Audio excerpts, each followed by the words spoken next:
Hi friends, శరీరంలో దీర్ఘకాలిక వాపు లేదా ఇన్ఫ్లమేషన్ అనేది మధుమేహం, గుండె జబ్బులు, ఉపకాయం వంటి అనేక ఆరోగ్య సమస్యలకు కారణమవుతుందని ఎన్నో అధ్యయనాలు తెలిపాయి. అయితే టమాటా, సోయాతో తయారు చేసిన ప్రత్యేక జ్యూస్ను కేవలం 4 వారాల పాటు తాగితే శరీరంలో ఇన్ఫ్లమేషన్కు సంబంధించిన కొన్ని కీలక సూచికలు తగ్గినట్లు తాజా అధ్యయనం వెల్లడించింది. అసలు పరిశోధనలో ఏం తేలిందో ఇప్పుడు తెలుసుకుందాం. ఈ అధ్యయనం molecular nutrition and food research అనే జర్నల్లో ప్రచురితమైంది. అమెరికాలోని ఓహియో స్టేట్ యూనివర్సిటీకి చెందిన జెసికా కోపర్స్టోన్, మరియా షలోలా, జెన్నీ మిల్లర్ తదితర పరిశోధకులు ఈ అధ్యయనం నిర్వహించారు.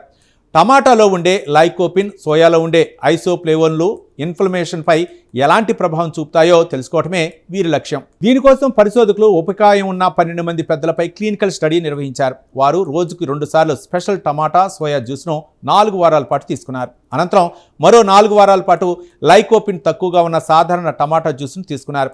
ప్రతి దశకు ముందు, తర్వాత రక్త నమూనాలను సేకరించి విశ్లేషించారు. పరీక్షల్లో స్పెషల్ టమాటా, సోయా జ్యూస్ తీసుకున్న వారి శరీరంలో ఇన్ఫ్లమేషన్ను సూచించే 3 ముఖ్యమైన ప్రోటీన్ల స్థాయిలు గణనీయంగా తగ్గినట్లు గుర్తించారు. ముఖ్యంగా IL-5, IL-12P70, GM-CSF అనే ప్రోటీన్లో తగ్గుదల కనిపించింది. ఇవి శరీరంలో దీర్ఘకాలిక వాపు ప్రక్రియతో సంబంధం కలిగినవిగా శాస్త్రవేత్తలు చెబుతున్నారు.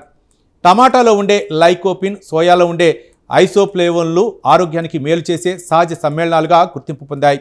లైకోపిన్ శక్తివంతమైన యాంటీ ఆక్సిడెంట్గా పనిచేయగా, ఐసోఫ్లేవోన్లు శరీరంలోని కొన్ని జీవక్రియలపై ప్రభావం చూపగలవు. ఈ 2 పదార్థాల కలయికే ఇన్ఫ్లమేషన్లో తగ్గడంలో కీలక పాత్ర పోషించి ఉండవచ్చునని పరిశోధకులు భావిస్తున్నారు. రక్త పరీక్షలతో పాటు మూత్రనాళాలు కూడా విశ్లేషించిన పరిశోధకులు ఈ జ్యూస్ శరీరంలోని జీవక్రియలపై ప్రభావం చూపుతున్నట్లు గుర్తించారు. అంతేకాకుండా దీర్ఘకాలిక ప్యాంక్రియాటైటిస్ అనే వ్యాధిలో కూడా ఈ జ్యూస్ ఉపయోగపడే అవకాశం ఉందని భావిస్తున్నారు. కాగా దీనిపై మరిన్ని క్లినికల్ పరీక్షలు నిర్వహించేందుకు అడుగులు పడుతున్నాయి. చూశారుగా, టమాటా, సోయాలో ఉండే సహజ సమ్మేళనాలు శరీరంలోని ఇన్ఫ్లమేషన్ను తగ్గించడంలో సహాయపడే అవకాశం ఉందని ఈ అధ్యయనం సూచిస్తోంది. అయితే ఇది కేవలం 12 మందిపై నిర్వహించిన ప్రారంభ అధ్యయనం మాత్రమేనని గుర్తుంచుకోవాలి. ఈ జ్యూస్ నిజంగా ఆరోగ్య ప్రయోజనాలు అందిస్తుందా లేదా అనే విషయాన్ని నిర్ధారించేందుకు మరింత విస్తృత స్థాయి పరిశోధనలు అవసరమని శాస్త్రవేత్తలు చెబుతున్నారు. ఈ ప్రత్యేక కథనంపై మీ అభిప్రాయాలు కామెంట్ ద్వారా తెలపండి. వీడియో నచ్చితే లైక్ చేసి ఛానల్ని సబ్స్క్రైబ్ చేయండి. Thank you.